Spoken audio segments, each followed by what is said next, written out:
Hello hello hello hello hello hello champions. तो बेटा आज हम क्लास 10th बेसिक मैथमेटिक्स का उस सवाल का पेपर नंबर 4 आज हम सॉल्व करेंगे। देखो अब तक यार जर्नी बहुत तगड़ी और अच्छी चल रही है। तुम सब उस सवाल के पेपर सॉल्व कर रहे, वीडियो कार्ड के पेपर सॉल्व कर रहे हो, है ना। और मैंने बहुत सारे दूसरे भी पेपर बना रखे, गाला, लिबर्टी, मार्वल के भी पेपर मैंने बना रखे, वो भी तुम अच्छे से सॉल्व कर रहे हो। तो बेटा ये चीज जो अब तक तो सबको क्लियर हो ही गई होगी, शायद कोई नया बच्चा उसे ये क्लियर कर देता हूँ। देखो अगर तुमने 80 में से 80 लाने का टारगेट ले रखा है कि भैया मुझे 80 में से 80 लेके आना है, तो तुम्हारे जो मार्क्स करने के चांसेस होंगे ना वो सेक्शन ए में होगा। सेक्शन ए ऐसा होगा इसमें 20 में से तुम्हारे कुछ इक्का दुक्का तिक्का मार्क्स कर जाएंगे, वहीं पे मार्क्स करने के चांसेस बढ़ जाते हैं क्योंकि वहां पे कुछ ऐसे ट्विस्टेड क्वेश्चन आ जाते हैं ना। तो इसलिए भले आपका बेसिक मैथ्स है, ध्यान से बातों को सुनना, भले आपका बेसिक मैथ्स है लेकिन फिर भी आप स्टैंडर्ड मैथ्स के सेक्शन ए को जरूर सॉल्व कर लेना चाहिए। तो आप स्टेट बोर्ड के लिए गाला, मार्वल, लिबर्टी इनके पेपर भी सॉल्व कर लेना, सबके सेक्शन ए सॉल्व कर डालो। फिर किसी की ताकत नहीं होगी तुम्हारा सेक्शन ए में से 1 मार्क्स भी कर, वहां पे डेफिनेटली तुम्हारे 20 में से 20 गिरेंगे ही। और कुछ मैं तुम्हें इंपॉर्टेंट क्वेश्चंस कराऊंगा, बोर्ड के पहले करा दूंगा, पेपर के एक दिन पहले करा दूंगा, और कुछ लिस्ट भी दे दूंगा जिसे आप करने के आपके अंदर वो वाला पावर आ जाएगा कि नहीं भैया अब तो ये 20 में से 20 सिक्योर हो गए। और बी सी डी ई के लिए भी अच्छे अच्छे क्वेश्चन में दे दूंगा जिसके बोर्ड के पेपर में आने की प्रोबेबिलिटी बहुत ज्यादा होती है, और पेपर भी वहीं से ही आएगा। तो चलिए स्टार्ट करते हैं आज का हमारा रंगारंग कार्यक्रम। सिंपल पेपर 4 क्या दिया हुआ पहले क्वेश्चन में, अब इसे उड़ाते हैं।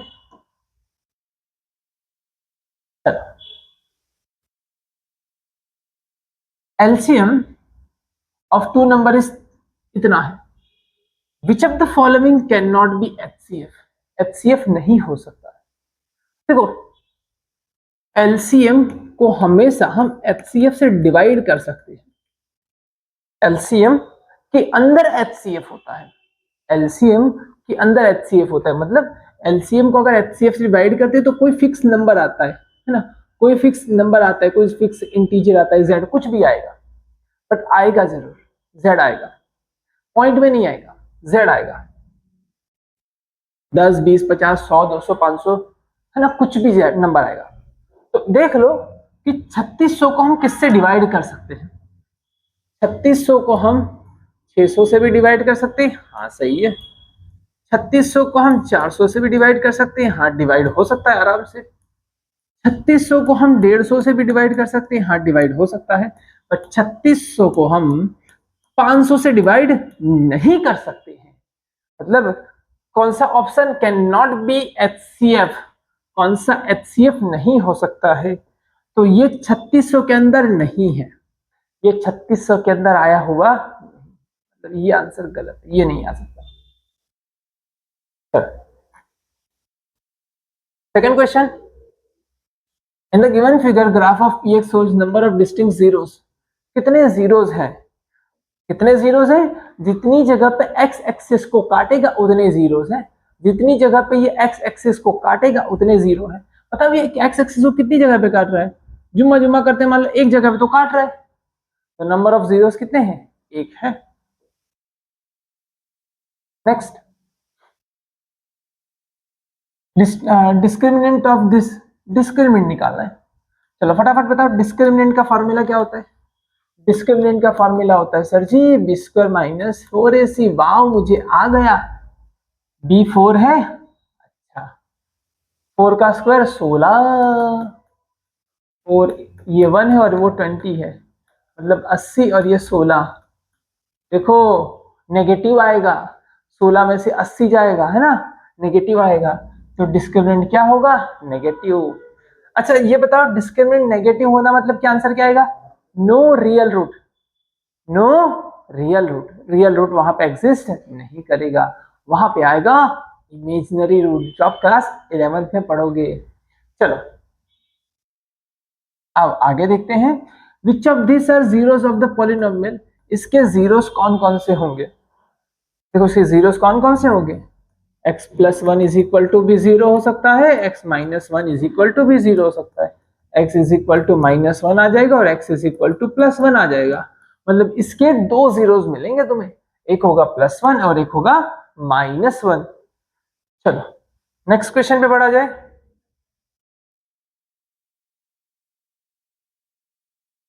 Which of this is quadratic equation having one of these roots as 0? है ना? Which of this is a quadratic equation having one of its root as 0? इसमें से किसका रूट 0 निकलेगा? ध्यान से देखना। चलो पहले वाले का जो है वो ये देखना, x cube plus x square is equal to 0। इसमें से x कॉमन निकाल लो। x अगर कॉमन निकल गया तो बचेगा एक्स स्क्वायर प्लस, नहीं एक्स स्क्वायर कॉमन निकल जाएगा, अंदर बचा x plus 1 is equal to 0।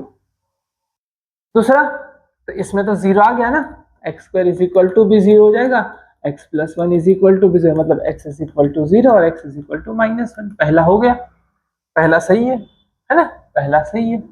और दूसरा x square minus 2x is equal to 0, इसमें से x कॉमन निकाल लो, x minus 2 is equal to 0, मतलब x इज इक्वल टू 0 हो गया और x माइनस 2 मतलब 2 वहां पे चला जाएगा तो +2।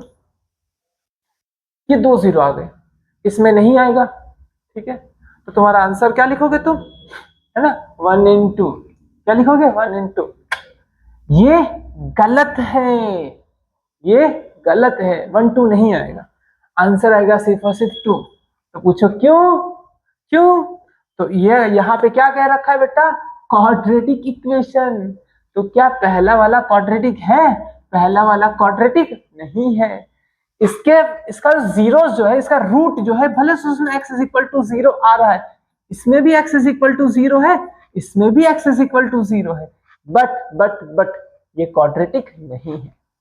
वो वाला इक्वेशन जो है वो क्यूबिक इक्वेशन है। कौन सा इक्वेशन है? क्यूबिक इक्वेशन है। चलो 6th क्वेश्चन की ओर बढ़ते हैं। 10th टर्म ऑफ एपी, इसका 10th टर्म क्या होगा? 10 20 30 40 जा रहा है आराम से, 10th नंबर पे 100 आ जाएगा सीधा, हो गया सीधा। 10 10 10 10 10वां नंबर का टर्म होगा 10 टाइम, 10 टाइम्स 10 100। चलो चाहे वो एपी से करो, पूरा सॉल्व करो, मुझे पूरा सॉल्व नहीं, एमसीक्यू में सॉल्व किया ही नहीं जाता। चलो अब देखना, ये 1.5 है, डन, और ये 3 है, इसका ये 2 गुना है, तो इसका भी ये 2 गुना होगा, इज इक्वल टू 2, एक्स की वैल्यू 2 आएगी, हो गया। इसका ये 2 गुना तो इसका भी ये 2 गुना, हो गया, खत्म। नेक्स्ट, भावकाली बना हुआ ये। The cylindrical bumps on the top of the logo blocks are called studs. Dragan has built a solid inverted logo pyramid. ऐसे inverted logo pyramid ऐसे बनाया है उसने, ठीक है, ऐसे पिरामिड पूरा बना रखा उसने।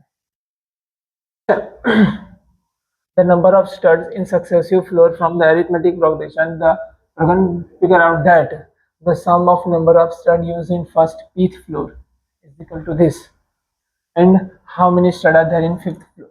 अच्छा बहुत सिंपल है, इन्होंने Sn का फॉर्मूला दे रखा है। क्या दे रखा है? Sn का फॉर्मूला। देखो बहुत अच्छे से बात बताइए, देखो सम ऑफ नंबर ऑफ स्टड्स है ना, Sn का फॉर्मूला दे रखा है। किसका फॉर्मूला दे रखा है? Sn का फॉर्मूला।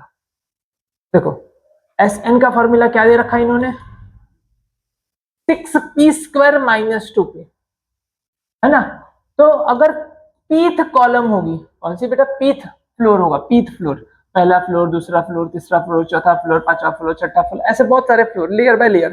पहला फ्लोर पे एक है, उसके ऊपर कुछ है, उसके ऊपर कुछ है, उसके ऊपर कुछ है, उसके ऊपर कुछ है, ऐसे रखते उसने इन्वर्टेड पिरामिड बनाया। सीधा कर लो, चलो ऐसे उल्टा सोचो, सबसे ऊपर वाले पे एक है, फिर कुछ बढ़ा दिया, फिर कुछ बढ़ा दिया, फिर कुछ बढ़ा दिया, ऐसे करके बड़ा सा पिरामिड बन रहा है, ऐसा पिरामिड उसने ऐसे उसको ऐसे रखा है। डन। चलो तो उसने बोला कि पीथ पीथ फ्लोर तक पहुंचूंगा ना तो मुझे इतने सारे ब्लॉक्स लगाने पड़ेंगे, पीथ फ्लोर पर पहुंचूंगा तो मुझे इतने सारे ब्लॉक लगाने पड़ेंगे। उसका एडिशन का फॉर्मूला दे रखा है, देखो क्या दे रखा है, एसपी। अगर मैं इसको एन कर दो, यहां पे मैं इसे एन कर दो तो क्या हो जाएगा, एस एन का फॉर्मूला हो जाएगा 6n² -2n, 6n² -2n। चलो ये हो गया। अगर तुम्हें क्या बोल रखा है, how many stairs are there in 5th floor, मतलब तुम्हें A5 निकालना है। क्या निकालना है? A5। ध्यान से सुनिएगा, मैं गुरु मंत्र बता रहा हूं, ध्यान से सुनिएगा। एपी का एक गुरु मंत्र है। अगर तुम्हें AN निकालना है ना, तो SN -1 करना होगा। क्या करना होगा? SN -1। मतलब तुम्हें अगर A5 निकालना है, तुम्हें S5 में से S4 माइनस करना होगा। तुम्हें S5 में से S4 माइनस करना होगा। मतलब यहां पे पहले एक बार 5 लिखेंगे, फिर यहां पे एक बार 4 लिखेंगे। 5 लिखो इसमें, 6 5 का स्क्वायर -2 5, 5 2 सा कितना हो गया? 10 हो गया, माइनस एक बार 4 लिखेंगे, 6 4 का स्क्वायर -4 2 सा 8, 4 2 सा 8। देखो 6 5 का स्क्वायर -10, माइनस अंदर गया, 6 4 का स्क्वायर +10 +8, कितना हो गया? +8। देखो ये -10 को पीछे ले लो तो कितना हो जाएगा? -2। इन दोनों में से 6 6 कॉमन निकालो, इन दोनों में से 6 6 कॉमन निकालो, इन दोनों में से 6 कॉमन। अंदर हो गया 5² -4², एक बार प्लस और एक बार माइनस। प्लस कितना होगा? 5 + 4 9, और माइनस कितना होगा? 1 -2। सही है? हाँ चलो, 54 -2, आंसर आ गया 52। 5th फ्लोर में कितना होगा बेटा? 52। इस तरफ होगा ये D = 52। बोलो क्लियर है? हमने कुछ नहीं किया। देखो पहले क्वेश्चन को फिर से एक्सप्लेन कर दे रहा हूं। इन्होंने बोल रखा कि पीथ फ्लोर, पी की जगह पे एन कर लो, nth फ्लोर में nth फ्लोर तक पहुंचते पहुंचते आपको कितने ब्रिक्स लगाने पड़ रहे? इतने ब्रिक्स लगाने पड़ रहे। तो इन्होंने बोला मुझे 5th फ्लोर में, 5th फ्लोर के अंदर, एक्चुअली 5th फ्लोर तक नहीं, 5th फ्लोर के अंदर, 5th फ्लोर तक बोला होता मतलब S5 बोला होता, 5th फ्लोर में बोला है तो A5 बोला है। मुझे A5 निकालना है, तो A5 का फॉर्मूला क्या हो जाएगा? A5 मतलब S5 मतलब S5 -S4, S5 -S4, S5 -S4, सारी वैल्यू डाली, आंसर निकाला, काट पीट के हो गया। कितना आसान है। चलो नेक्स्ट 52।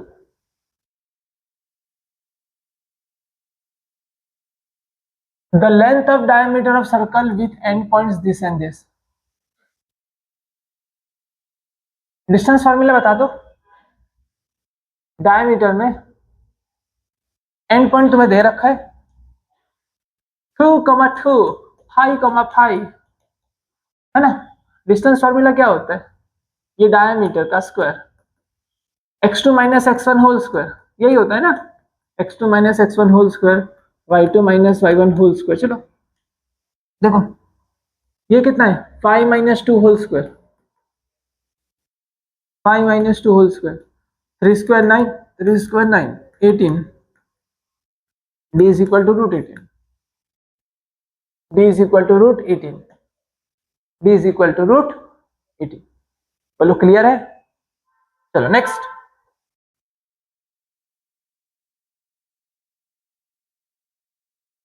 क्या कर रखा है? P is tangent. अच्छा P है, ये रहा टेंजेंट है। APO, APO ये 30 डिग्री है। कितना डिग्री है? 30 डिग्री है। अच्छा OA is equal to OA, OA 2.5 दे रखा है, ये 2.5 है, मतलब रेडियस 2.5 है। OP पूछा है, क्या पूछा बेटा? OP पूछा, ये कितना होगा? ट्रिगो लगा लो, ट्रिगो लगा लो, ये 90 होता है। साइन 30 लगा लो, कितना लगा लो? साइन 30 लगा लो, साइन 30, साइन 30। साइन मतलब अपोजिट अपॉन हाइपोटेन्यूस, ओ, साइन मतलब ओ। चलो अपोजिट क्या है? अपोजिट कितना है? 2.5। ये कितना है, मान लो ये है x ओपी। साइन 30 की वैल्यू कितनी होती है, 1/2। x यहाँ पे 2, यहाँ पे x is equal to 5, x is equal to 5 हो गया, समझे। चलो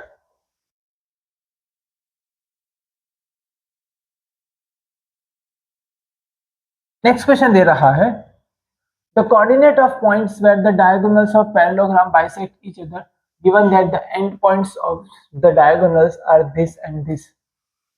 अच्छा डायगोनल्स के एंड पॉइंट दे रखे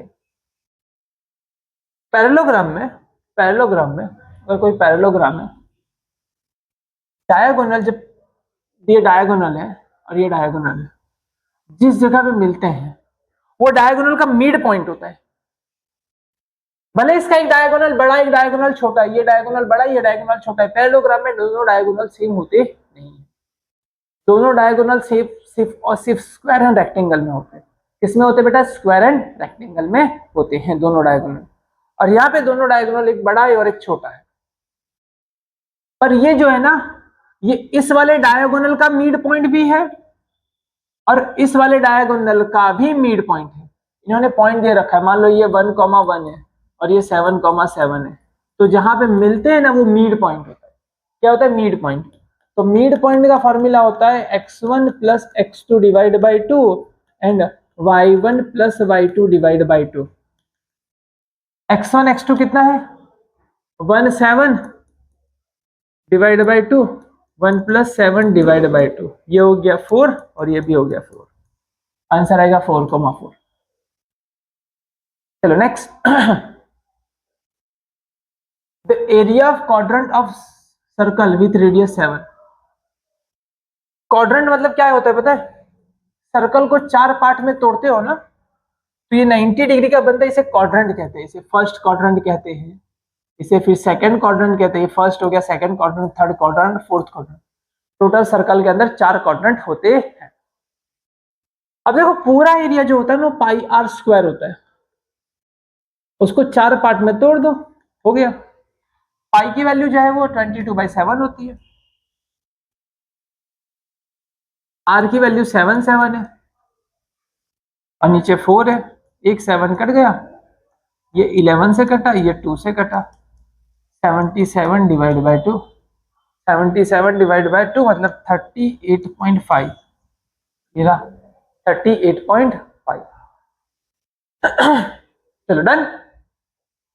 चलो next question, the circumference of 2 circles are in the ratio of 9:11। Circumference, दो सर्कल का सर्कमफरेंस का फॉर्मूला होता है 2πr1 2πr2 c1 c2 का। डन, कट गया। सर्कमफरेंस का रेशियो कितना दे रखा है, 9:11, r1/r2 आया। तो what is the ratio of the radii, इसका रेडियाई, रेडियाई का रेशियो क्या हो जाएगा, सिंपल 9:11। चलो OAB is sector of circle, OAB is sector of circle with center O, with center O, radius 7, length AB is equal to 22/3, then AOB निकालना है। अब तुम निकाल के सोचो, अब तुम्हें उसका फॉर्मूला बताओ, आर्क लेंथ का formula pi r theta divide by 180, ये तुम्हें पता है। OAB इज ए सेक्टर, ये रहा, ऐसा कुछ है।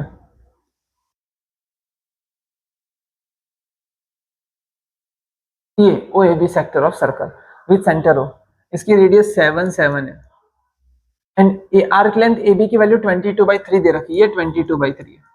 इसकी लेंथ का फॉर्मूला क्या है, ये जो भी है इसकी लेंथ का फॉर्मूला क्या है, पाई आर थीटा डिवाइड बाय 180। किसकी वैल्यू बेटा, AB की वैल्यू है। डन, AB की वैल्यू कितनी दे, 22/3, पाई की जगह पे 22/7, रेडियस कितना बोल रखा है, 7 थीटा निकालना है और नीचे है 180। चलो काट दो, कट गई कट गई, ये 60 से कट गई है ना, 60 यहाँ पे 7 नीचे। एक सेकेंड,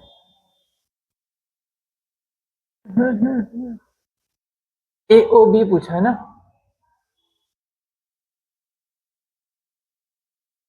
ए बी कितना दिया 22 डिवाइड बाई 3, ये हो गया 22 डिवाइड बाई 7, आर है 7, एक ही 7 था, हाँ हाँ सही है 7 और 180 और थीटा निकालना, एक ही 7 तो था, मैंने 2 7 कर दिया था, एक 7 7 कट गया और इसने इसको कितने से काट दिया 60 से काट दिया, तो theta is equal to 60 degree, कितना हो गया theta is equal to 60 degree हो गया।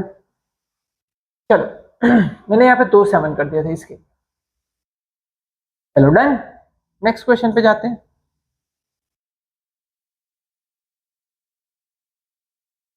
Two dice, two dice are rolled together. The probability of getting sum more than 10.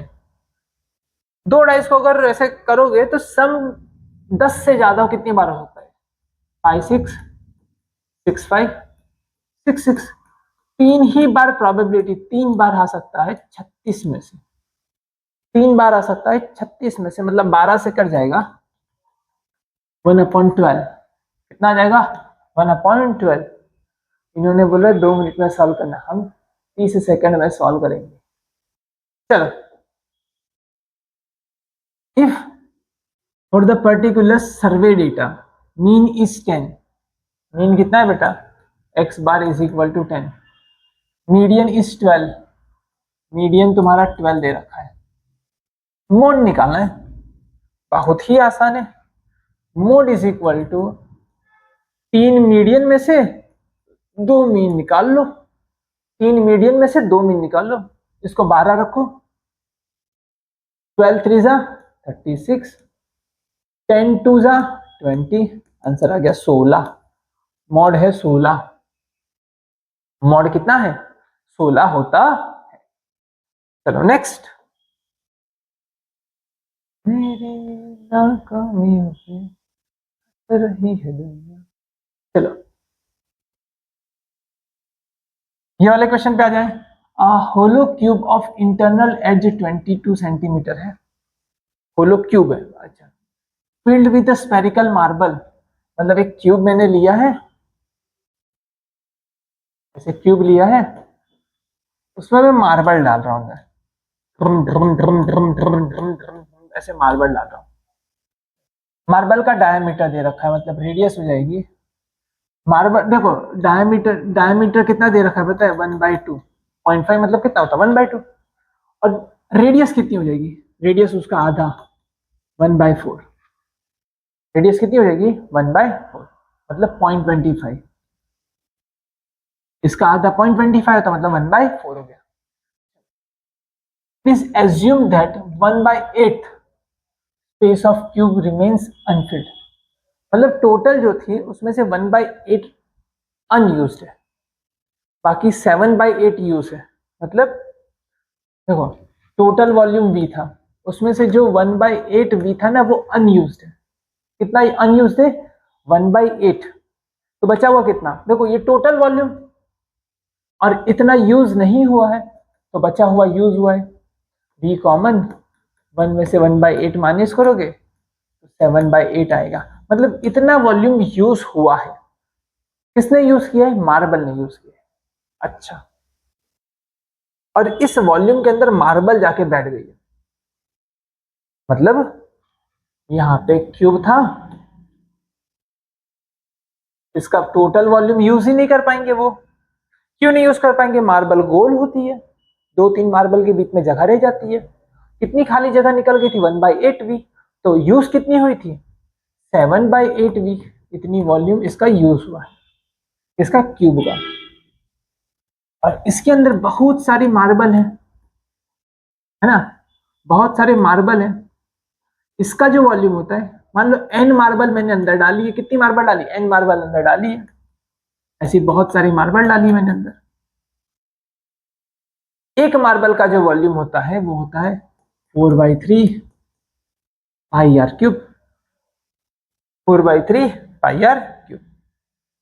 चलो वॉल्यूम ऑफ मार्बल, चलो 7/8 इसका जो होता है, मान लो इसकी लेंथ L मान लो, तो ये हो गया L क्यूब, एन इसका वॉल्यूम हो गया 4/3 पाई आर क्यूब। सबका डेटा दिया हुआ है, सबका डेटा दिया हुआ है। देखो इसकी 22 था तो मैंने 22 लिख दिया, 7/8 22 22 22 एन, 4/3 पाई की जगह पे 22 और आर की जगह पे कितना था, ये डायमीटर था, रेडियस इसका आधा हो जाएगा, मतलब रेडियस 1/4 1/4 1/4 1/4।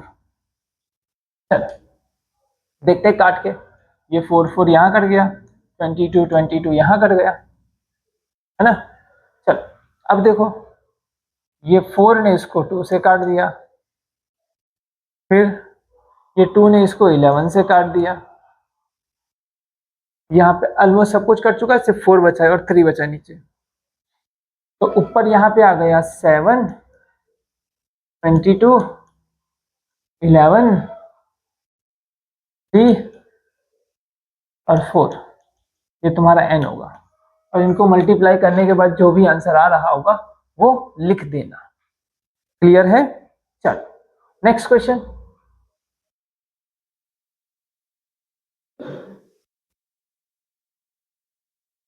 चलो ये रहा, Guinea flipped a pair of coin 3 times and tails come of each time। हर बार टेल टेल टेल टेल आया, पहला भी टेल, दूसरा भी टेल, तीसरा भी टेल। अच्छा अब फोर्थ टाइम वो कर रही है, गिनी wants to flip the coin again, what is the probability to getting head in next coin।